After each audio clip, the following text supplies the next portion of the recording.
Shut up! It's a madhouse! A madhouse!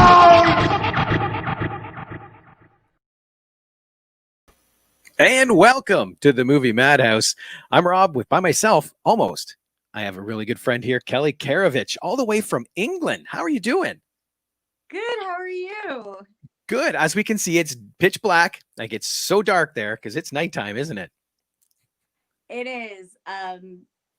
The culture out here is quite different. So a lot of the streets don't have street lights. And if they do, they shut off quite early, around 11. Wait, what? And then they're motion activated. Oh, okay. So whenever like a cat runs underneath one, the light goes off. It's their way of actually saving and conserving energy, which is pretty neat. That's a brilliant idea. It just seems so weird to go, yeah, it's night, so we're going to shut those lights off. It's like, Yep. well, that's what they're for. Nope, time for bed. But I do like that motion activated. Okay, this is falling in front of my eyes now. I tried to be festive like you, but so thank you so much for joining us. We've been together for quite some time. Like you are a huge part of CKX. What? Yeah. I'm hoping there's a CK 2021. We have our fingers crossed. We have them crossed. I have a layout for a possibility. We just have to wait and see if nature plays along with us. Oh, that would be so exciting. I would absolutely be thrilled to obviously work with you again for 2021, considering that 2020 was a bust. Big time. What's it been like for you? Because as an agent, this is what you book, a lot of stuff. Mm-hmm. Being an agent is all about expecting the unexpected. Were you expecting there really this? Isn't, a book or a class degree to prepare you for any of this. So when the pandemic hit, it was just honestly all unexpected craziness. I remember I booked about 70 to 75 shows this year, and it started right around April when I started getting notifications to say a show's been postponed, a show's been canceled. At first, the shows that were later in the year just said they were going to postpone. So I had one particular show that actually postponed 4 times before they finally said we're just gonna be done for the year. But it can be tedious because every time a show postpones, then I have to execute a new contract. So the paperwork just piles up. Yep. Not to mention, you got to check and make sure those days are open. Yeah, that's the other problem with COVID. Some of the talent are still working. They have voice studio acting projects going on. They're in television shows like SEAL Team. So with COVID, a lot of the filming schedules were either completely shut down or they were minimized to, keep as many people offset as possible that weren't warranted. So with that said, every time a postponement came through, I then have to check and say, okay, are you available? Does this work with your new filming dates? And sometimes, unfortunately, with COVID, the filming production offices never know what's going to happen. They just don't. Yep. There's a way to know when someone will be tested positive. So it can be quite, I wouldn't say disorganized, but it can definitely be chaotic. I remember one night, I just needed to go sit in a bubble bath because I had 12 shows that just completely canceled solid for the year in one day. And I was done. Ouch.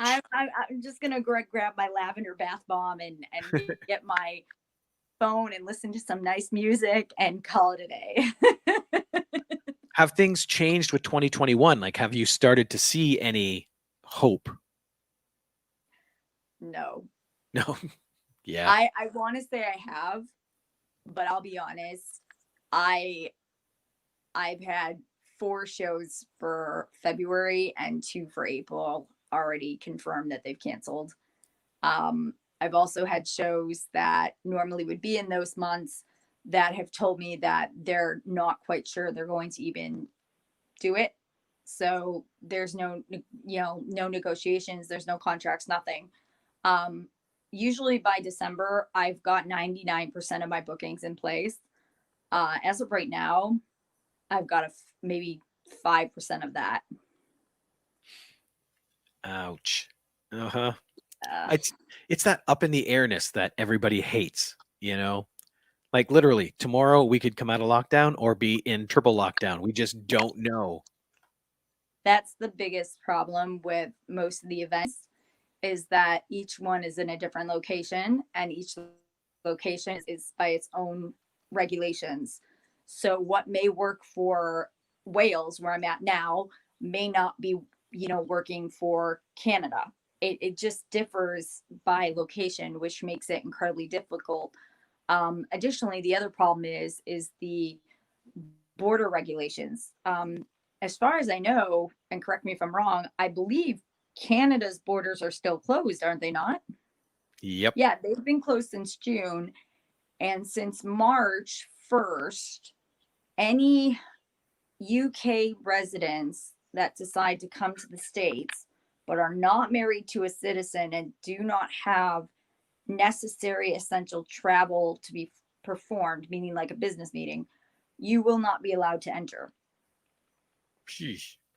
So, like for instance, the only way my husband could come with, over to the States is if he is physically on the same plane with me and we present our marriage license at customs to say we are married and he's coming with me. That's considered essential. Yes. Yes. Yes. You have to bring the husband. Well, yeah, you gotta. That's right. I gotta ask, because I know this is a question I've never asked you in all the years I've known you. What Oh made no. you get into being an agent? What said, you know what? I'm gonna do this. Believe it or not, it was Robert Axelrod who played Lord Zed and Finster in Mighty Morphin Power Rangers. Um, I had my background has always been entertainment. I've been in entertainment theater filming since I was as little. I went to school for fine arts, and then I, you know, unfortunately had an accident on a set that pretty much took me out of the game. I fell down a flight of stairs and landed face first, Ow. and it was an accident. Nobody's to blame. Stuff happens, but while I was recovering, my friend had told me about a anime convention coming to town, and she just wanted to get me out of the house. So she dragged me there and found out that I was volunteering with her. She had signed me up to volunteer, and we were what we called Surprise. talent. Yeah, I know, right? Um, Talent handlers are people that assist the celebrity guests at the show. They do the tally marks, they do the money. If the talent wants them to, we often watch their tables while they disappear. We escort them sometimes. It's all wrapped into one. And I had Robert, and I remember he was talking to me the entire weekend about the cons he does and the fans that he loves. And he was showing me all the amazing artwork that he gets. And at the end of the weekend, he said to me, "Why aren't you an agent?" And I said, stupidly, I asked if there was a college degree for it. And he told me no. And I said I wouldn't know the first thing about how to do it. And he says, "Stick with me and I'll help you." And I said, "Why would you have so much faith in a person you just met?" And he said that after 3 days, he could tell that I was one of the kind hearted ones, and that I wasn't in it for the fame. I cared more about the person that he was than what he's known for. And that kind of started it. He helped me pretty much get into shows, make connections. That's actually how I got my second client. Acquired him, Paul St. Peter. He's a renowned voice actor for many credits. He was also at the same show, And yeah, it's been insane. And you know, when you make connections, it just starts to explode. Exactly. It's that whole shampoo commercial. One, they'll tell two friends, and they'll tell two friends, and it just Yes, definitely. It's been a wild ride. I I've never envisioned that 5 years later I would have been to the places I've been to, or done some of the crazy things I've done, or be sitting in a bedroom at 10 o'clock at night in the middle of Wales. right talking on the computer. But see, I think that's the fun part of it too. Like, especially on the con side, you really don't know what to expect. You, like you said, you want to plan for everything, but you don't know what's coming. You can't, you can try your best to plan for every contingency possible. You can try. You can have systems in place, you know, for the simple things like your client forgot markers, or the money bag goes missing, knock on wood. Yeah. Um, or your client misses a flight, or the flight's been canceled or delayed. You know, you can always plan for those type of contingencies, but you know, you can't plan for the unexpected stuff. Um, you know, a scheduled change that results in a domino effect for the whole day, making everybody late or everybody in the wrong place. You know, it just, it's a wild ride. Every time I think I've gotten it down, I have something else thrown at me. And every con is different. Like, I've been to quite a few in the past 6 years, and every con is different. There's, yeah, each con is different in terms of field and atmosphere, genre. You know, you have the anime cons, which are more for more teenage type of group. Of course, it's for adults, but I feel like the anime cons are more honed towards the teenagers type university students. Whereas like CK Expo, it's much more of a family event. You expect to see parents with toddlers dressed up as like little miniature Hulk, and kids in strollers. Um, Horror cons, you expect blood, guts, and gore, lots of makeup, lots of prosthetics. It just, it differs by every event you do, which is really cool, actually. I would see that being very cool, but I also see that being the wild card, because you're thinking, am I going into a well-planned convention, or do these guys even know what they're doing? And that would put a little worry in the back of my head. It's always, you know, in the last 5 years, I'll be honest, um, there were a lot of amazing cons that have been around for so long. But in the last 5 years, I've definitely seen an increase in conventions that have come out of nowhere. Um, it seems as though a lot of people, they go to a con and they think of it as a moneymaker. They don't realize the amount of stress or chaos or organization that it takes, or even communication, to put something like this on. um you know, you have to have, gosh, multiple volunteers, multiple people, you know, a good support structure, ugh, a reliable phone network. Yeah. You Without know, that. it's not that simple. You know, it's like being an agent. um I recently had a conversation with a friend here in the UK, and I was telling her about what I do, and she says to me, "So you sit behind a table for 8 hours a day and you get paid to take money?" And I said, "No, no." There is a lot more underneath the surface that you don't see. You don't see the emails that come 24 hours a day. You don't see the phone calls that come in at 2 o'clock in the morning, or the text messages that come at, you know, whatever time of day.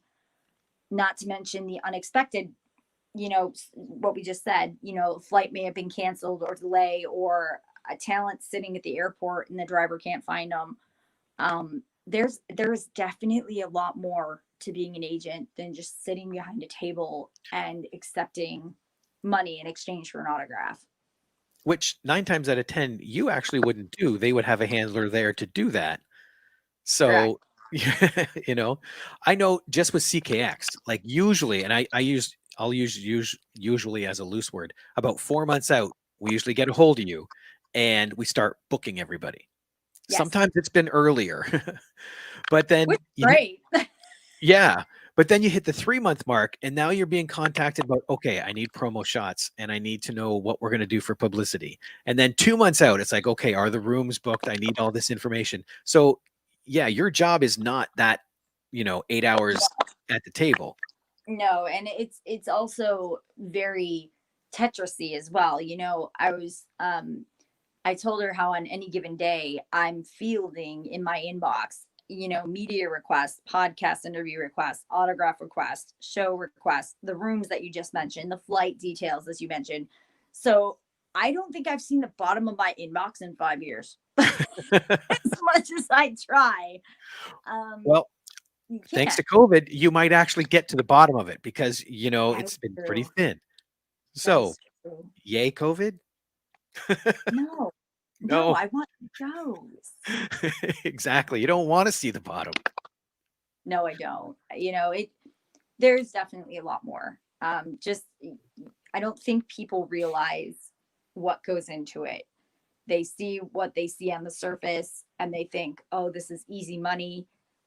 But then they jump in and they don't realize, wow, this is definitely a lot more complex than I could have imagined. Hmm. Well, I know because you've even recruited me to do the handling for some people, like You Rainbow. had fun. Oh, I had a blast. I'm not gonna lie, I had a blast. Like with Rainbow, and then 2 years ago, it was with Paul and Gary from Stargate, Paul McGillian and Gary Jones, and then just this past year with Kirby. You know, Yes. and okay, and I'm gonna ask this one very gently, but what is it like when something like this happens? Like we just recently lost Kirby, and Yeah. like you said, Kirby wasn't your normal, guy. When he got to be your friend, he was your friend. Like I only knew him for 3 days physically because we hung out and all that, but we talked the entire time afterwards because he still kept in touch and I kept in touch with him. So how does that affect you and your like business as opposed to personal? um yeah, I've been an agent 5 years, and the very first person I lost was Robert Axelrod. Then less than 2 weeks later, I lost Aaron Eisenberg from Star Trek Deep Sea Nine. But the third one was Kirby. Um, you know, Kirby was very prolific in the fact that he had a very long list of credits. You know, Dragon Ball, Teenage Mutant Ninja Turtles, X-Men, Lego Star Wars, Lego Ninjago. I mean, the list can probably roll down the floor. Um, and Kirby was the type of person that he treated me like a human. Some people, they see the agent, but they don't see the human behind the agent, if that makes sense. No, it does. They never ask you how you're doing, or they just want to basically utilize you in order to earn a paycheck. With Kirby, it was much different. Kirby called regularly, we talked regularly. Um, he was a bit of a smart ass, excuse my French. What? Oh yes, definitely. Always making fun of my ever changing hair colors, and technology was not his strong suit. Let me tell you. I can't tell you the number of times I got text messages from him after I've asked him if he's gotten a contract, and he goes, "I can't find it." And I said, "I literally just sent it to you an hour ago," and he'll say, "I don't know where it is." What happened in the hour that I sent it to you? Must have, evaporated. No, it was, Kirby's death hit me hard because it was completely unexpected. Um, Kirby was also scheduled to do a Goku reunion online that weekend. So, in addition to processing the grief, I had to deal with the cancellation, um, and also informing all the other shows for next year as well. Um, it just, That's got to be he the was, hard part with business and personal. yeah, it's definitely hard.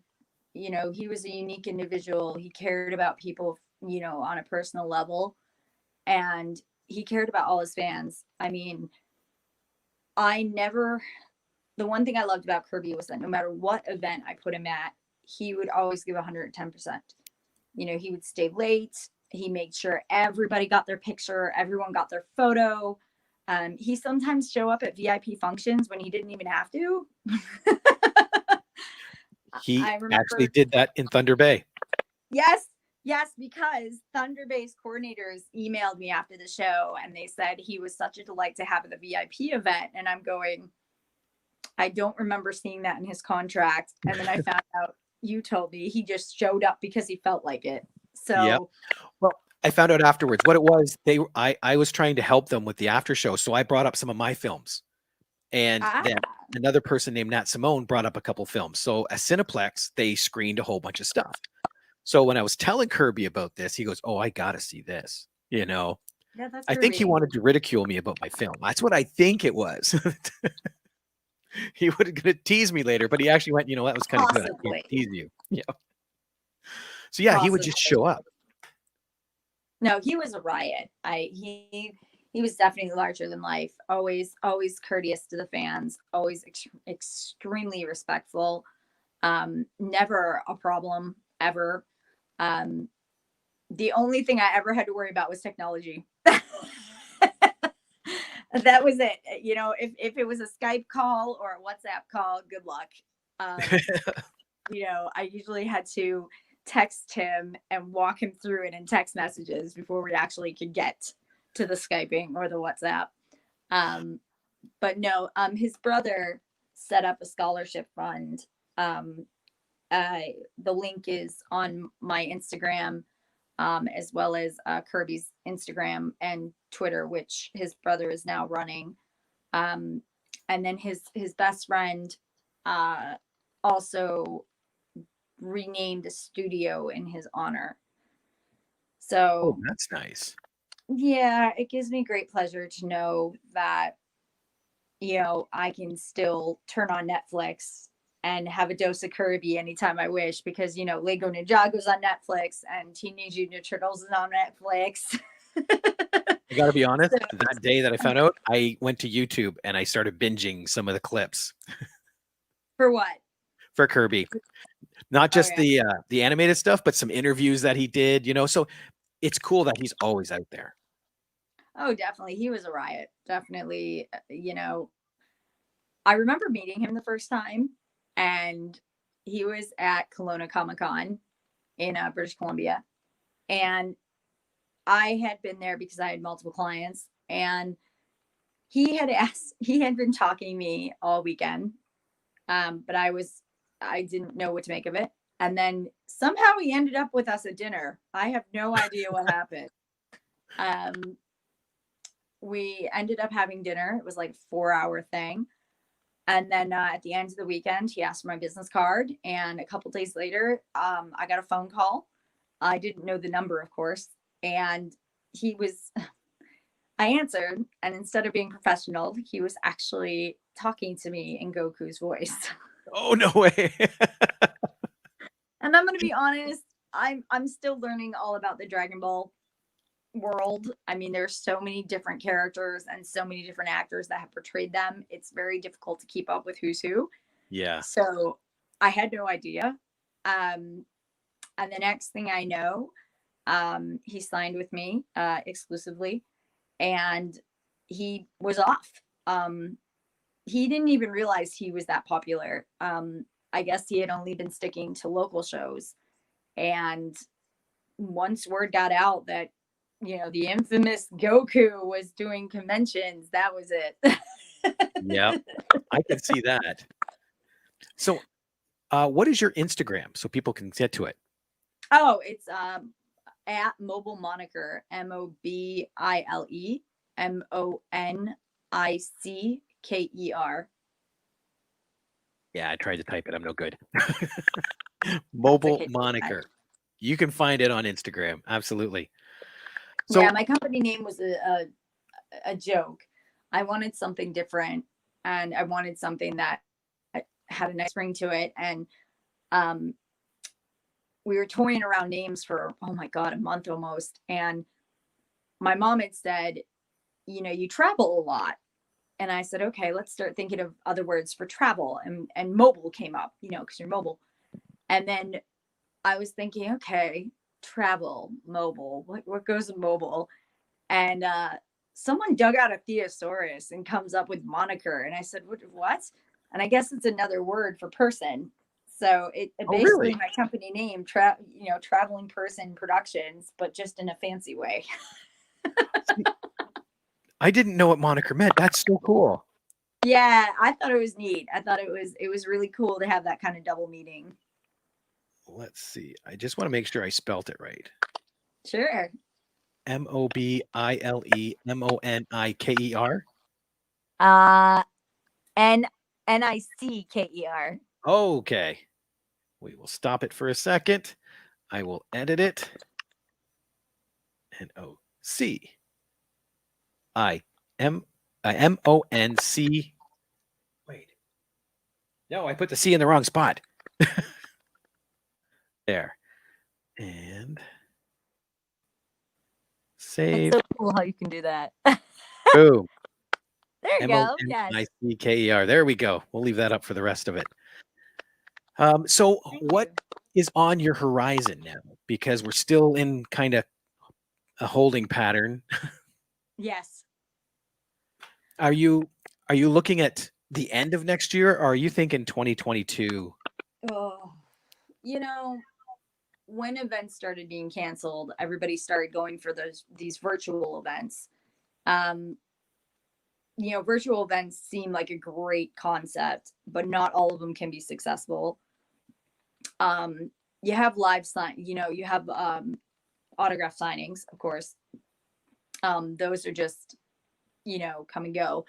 I am aware that certain locations, primarily the States, they do have some events, but I almost feel like if you hold an event, you're crucified no matter what you do to put precautions in place. I believe that there's a way to do events, but with the precautions. And I think the problem is that everyone is so terrified and worried, which they have every right to be. But there's no way to run or execute an event with all the precautions in place and not, unfortunately, receive negative feedback. With that said, I had events. I had an event in January cancel. I literally just heard yesterday from a February event that's now moved to July. I've got 2 more that have moved to August, and I have at least 30 or 40 that aren't even sure what they're doing. They just don't know. The unknown variables are the problem. Like you said, today we could be open for business. Tomorrow we could be locked down completely for a month. You also have to factor in the capacity. Every city, every state, every country is a different capacity level. Yep. Like for here in Wales right now, we have what's called the bubble system, which means you cannot mix with more than 3 households. Okay. So if, let's say my neighbor, for example, I don't know, let's say my neighbor didn't have any power and she needs to come over here, I can have her come over. And then let's say my next door neighbor on the other side of me runs out of power. He can come over. But then let's say another neighbor runs out of power. He wouldn't be able to come. It can only be up to 3 households. And see, that makes a little bit more sense. Over here, like with Chatham right now, our big hall, where we have CKX, right now, we can't have more than 50 people in that hall. See, and that's an additional issue, is that when you have these events, the financial aspect is quite large. You have to find a way to recoup your money and to break even so you don't go bankrupt. So if you're limited to the audience that you can bring in, that I can only imagine is going to put a strain on your finances. You're a promoter, you do numbers all the time, attendance versus capacity. I'm sure in your head, you have an idea of where you need to be with numbers in order to break even or to be in the red. Yeah. We have a tentative plan if that hall ever gets to a 500-person capacity. We have a tentative plan. But again, that is just tentative based on the world. Who knows what's going to happen. See, and everything changes. That's the other issue you have to worry about is, do people want to travel? I have at least a fourth of my clientele list that won't step foot on a plane. They have literally informed me they won't.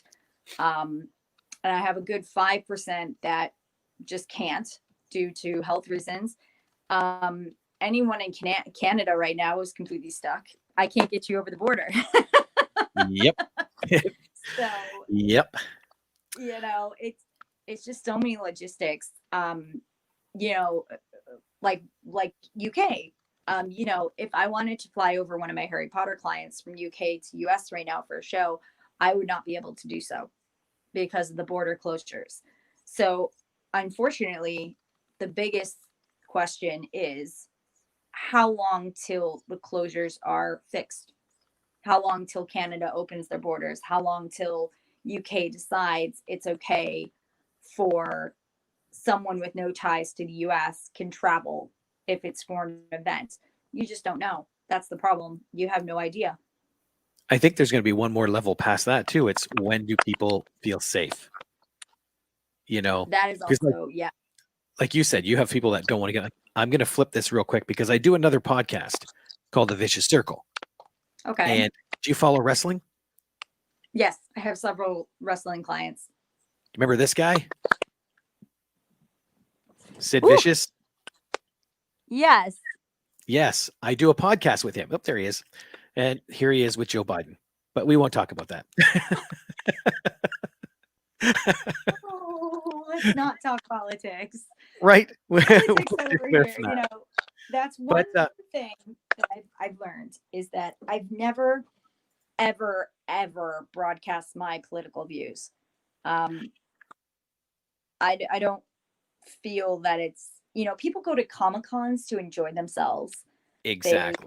They go to forget about their troubles. They go to forget about whatever's bothering them. They don't go to hear about what politician you're going for. When I came here, as a honeymooner and then ended up as a strandee, I can't tell you the number of people that when they hear my accent, which I don't think I have one, but they say I do, they would immediately say, "Oh, are you Trump or Biden?" Yeah, apparently you have to be on one side. Yep. No, politics can be very, it just dangerous. ruins the vibe. It is dangerous. It's very dangerous. That's why I've always said any political views I have, I'll never put them online. I never talk about them because it's my business and I don't want to ruin the fun of a show. Well, and they've been so politicized. Like if you like one person, another person has to hate you because you like that person. Yes. And it shouldn't be like that. But, well, the reason I brought up Sid, he did a show recently in California from Arkansas. Okay. So he flew over and they had social distancing, no problem. But he got there was no shielding. There was no precautions. He kind of went with it. One guy, I guess, coughed at him. And he's like, Then he was coming to fly home and the plane was packed. Yeah, and I've actually heard horror stories. That's another thing that, being an agent, I do my homework. I've had to follow all the planes and stuff because for a while, airlines were shutting down. Some were diverting flights. Some cities were closing off. So no, I definitely have heard and seen the Twitter photos. But yeah, when he got back, he had 3 other shows and he went, "No, I'm staying here until everybody gets their act together." No. We've actually even talked about it. One of the biggest thing I think people enjoy about cons is when they go to see the celebrities is getting their picture taken. Yes. We actually came up with a way, and I'm going to trademark it right now, just in case anybody copies me. You take your plexiglass barrier, right? And you put it this way so that when you're taking a picture, you got one person here and one person here, and the plexiglass basically disappears in the middle. Oh, that's actually a cool idea. but that way everybody's safe and they still get a nice picture of them really close to the celebrity fan or their celebrity person. That I think would be ideal stepping into the future until everything's done. A lot of people, they go to because it's a way to socialize with people they don't often see. You know, a lot of the talent that when they go to cons and they're there for a reunion of some sort, not everybody lives in the same town. Case in point, Power Rangers, Ninja Storm.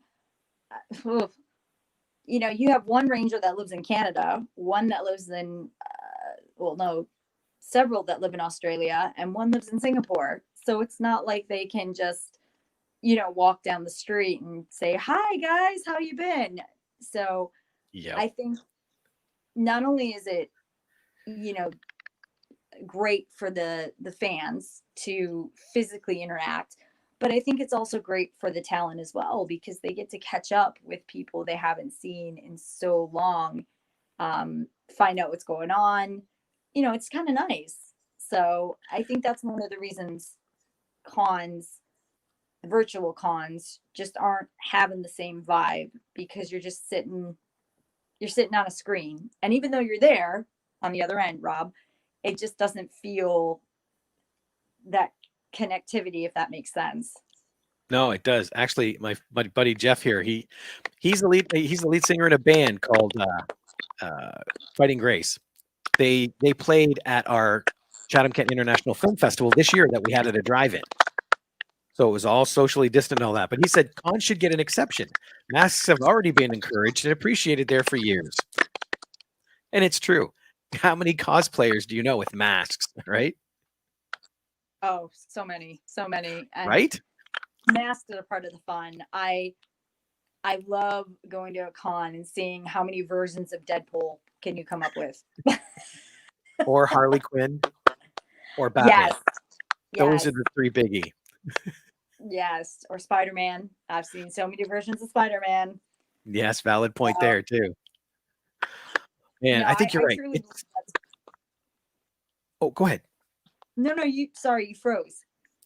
Oh, okay. I was just gonna say, I think you're right. It's that family atmosphere, where you go to the cons to visit the family you see once a year, or in your Yes. case, multiple times a year, just different times.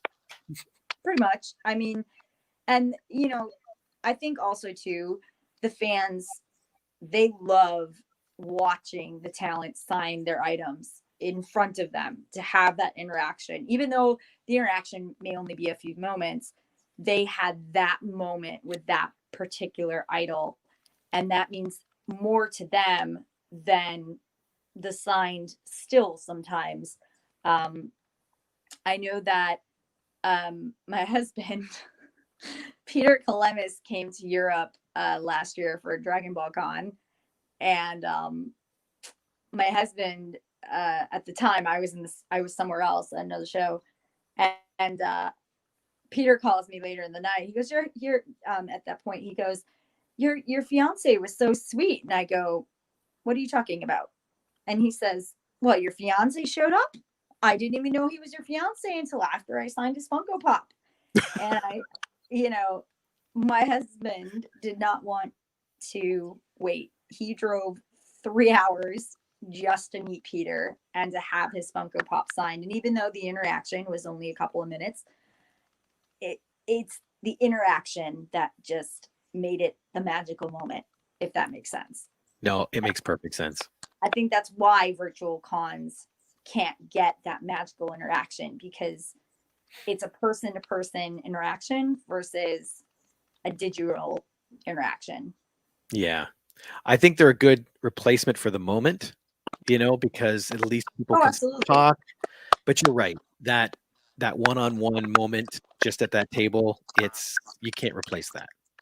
The one good thing about virtual cons is that you could get anybody now. There are people doing virtual cons that I have never seen at an event in person because of numerous factors. They may live in a location that's hard for them to fly out of, or there's someone that has such a busy work schedule they can never make it work, or maybe health wise they can't travel.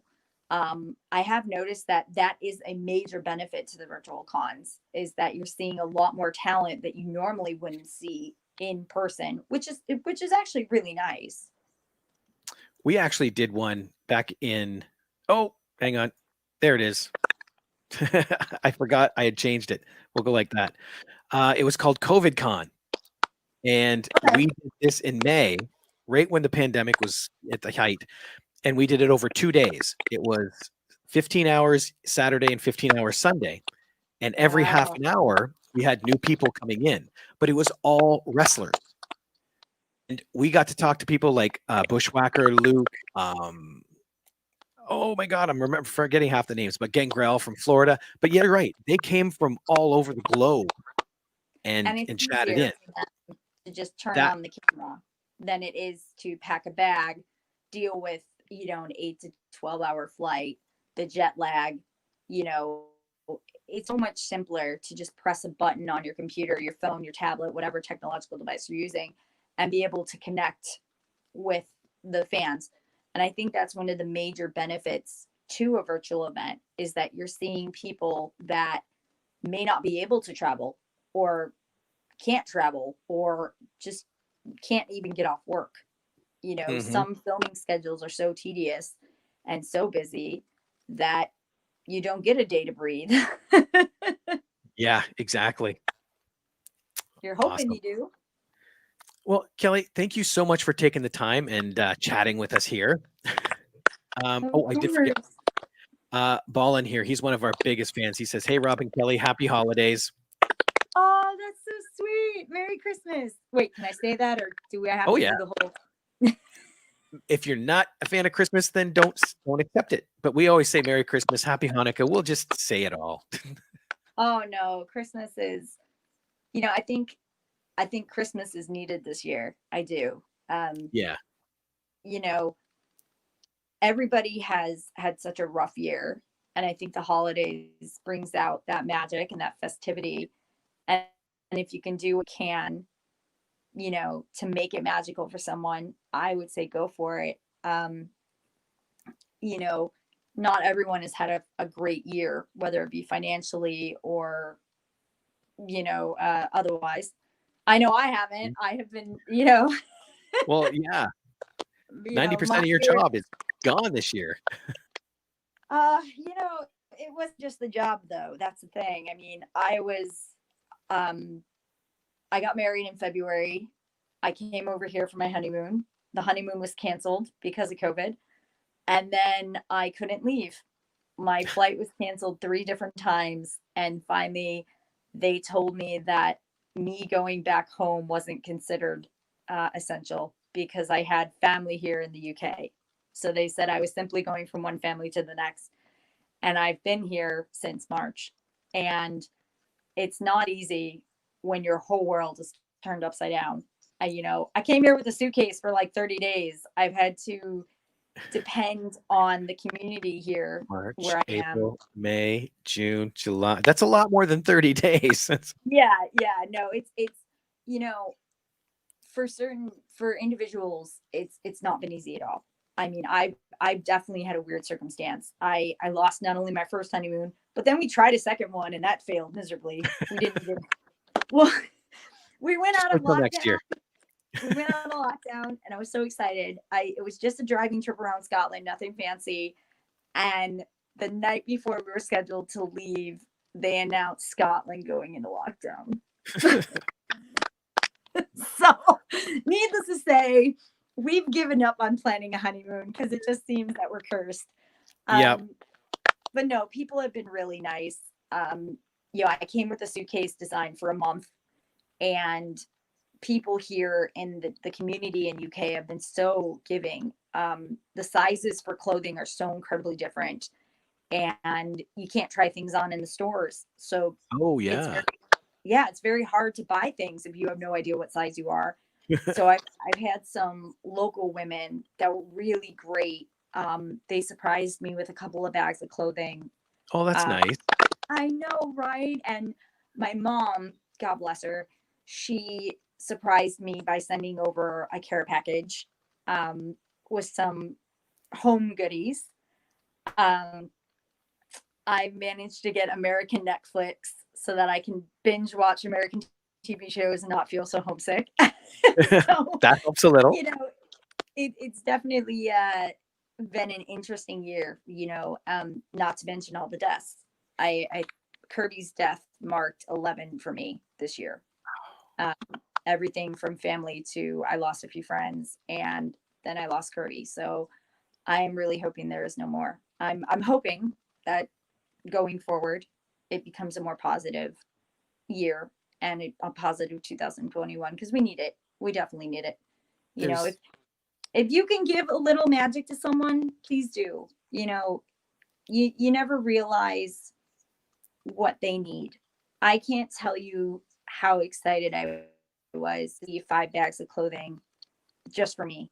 I can't tell you the tears that I shed when I got a suitcase of things that reminded me of home. And I know it sounds very sappy, but it's the little things that make such an amazing, I miss Thanksgiving with my family.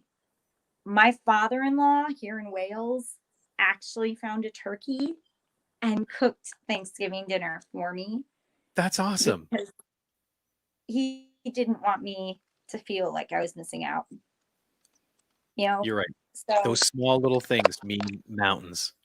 so to anyone listening, if you know someone that can use a little bit of magic, don't be afraid to try and help. Even the littlest thing can change a person's day. Just asking how you are, or maybe a text to someone saying hi with a silly emoji. Mhm. It doesn't have to be a big thing. Everyone thinks you have to come up with these grand gestures. Believe me, with the year that everyone's had, the smallest thing can make the biggest difference. Absolutely. All right, I got one last question to ask you because Jeff posted it here. Do either of you feel that the virtual element will still stick around as an aspect of con events in the post-COVID future? I think yes, because as I said before, you're seeing a lot of talent come out of the woodwork that you normally wouldn't see because it's so easy to press the click of a button. And a lot of talent thought it was so difficult to do this. And when they realize how easy it is just to say, "Oop, I got to click this button and I'm online for the next hour," they're going to like it. A lot of them love the interaction virtually. I think what we'll see is we'll see in-person events, but if it's a reunion of a show from, I don't know, let's say the 70s, for instance, like MASH. Okay, we know that Loretta, and Jamie do cons, but the one person you don't see is Eldon Alda because let's face it, the man is almost 92. Yeah. So, but I wouldn't imagine not seeing him on a computer screen, doing, a panel, having Loretta and Jamie sit somewhere on a stage, and then on the back you have a TV screen and there's Alan. I think we'll see maybe a little bit of that, which might be really neat actually, because again, it's bringing a new aspect that we didn't have before. What are your thoughts? I think you're right. I didn't realize it till now till you just said that kind of scenario because I always thought you would have your room with your people and a room with a camera. But you're right. I think you'll see a lot more reunion type things where you'll have one person actually there and one person virtually there. Yeah, because you can't spare the expense all the time of bringing somebody. Mhm. Like I said, a flight may cost a fortune. Flying in somebody from Australia to the US is not cheap. And not to mention the time difference. You're looking at almost 24-hour time difference. Yeah. That is a body shock to a body, okay? I went to Australia recently, last year, and I felt like I was on a tilt-a-whirl for the first 4 days. I was so dizzy all the time that I often had to sit down.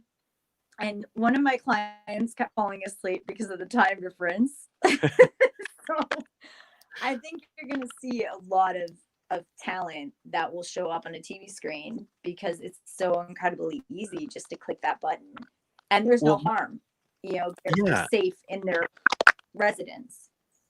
And not only that, I think just as on a promoter side, like any promoters that are listening, I think you'll find that any kind of fees will not be as expensive either because you're not paying for their entire time that weekend. Nope, you're paying for an hour or less. Right. So it's more convenient for the actual celebrity, and then it might be a little more financially doable for the con. Exactly. So, yeah. And with the shrinking budgets, I mean, a lot of conventions unfortunately took a massive financial hit for 2020. So they're going to be looking to scale down next year in order to, get themselves back in the black. And I think we're going to see a lot of scaled down guest lineups. I think we're going to see a lot of more of the virtual events. I also think we're going to see a lot of guests that are realizing the guarantees and the fees that they're asking are no longer obtainable because some events no longer can afford that kind of financial, monetary amount. So I think you're going to see a change in the terms of what talent would ask for. Interesting. Jeff came back. Thank you, Kelly, for the well thought out answer. Sending blessings to you and your new husband. Hopefully you can get back home soon. Merry Christmas. I would love to come home. My mother has been begging me. Well, not begging, but she's been hinting. She has been hinting, which I got. If Mom, if you're listening, I get it. Okay. I understand. You want me home. Okay. But the thing is that, in order for me to leave this country, I had to get a special clearance, and I've been waiting since August to get that clearance, and I'm still waiting. Eventually. So, no, not eventually. Soon. I'd like soon. It would be nice. There you go. Soon, well, lovely. You're always welcome back to Canada. Just throwing that out there. I have to come see you. We have to have more adventures. Exactly. Well, hang on. Stick around. I'm going to end the show, but stick around for a second, okay? Sure, of course. What do I need to do? Just sit there and look pretty. That's it. Oh, you're so sweet. For everybody else, make sure you tune back in. What time is it right here? It's 6:05 p.m. right now, my time. So make sure you tune back here in 40 minutes because the actual Movie Matters podcast is going to be on. And we're going to have a friend of mine, Mary Anthony Evans. She actually came last year to CKX, an actress from Toronto. And we're going to count down the top 10 Christmas movies. So stick around. So many.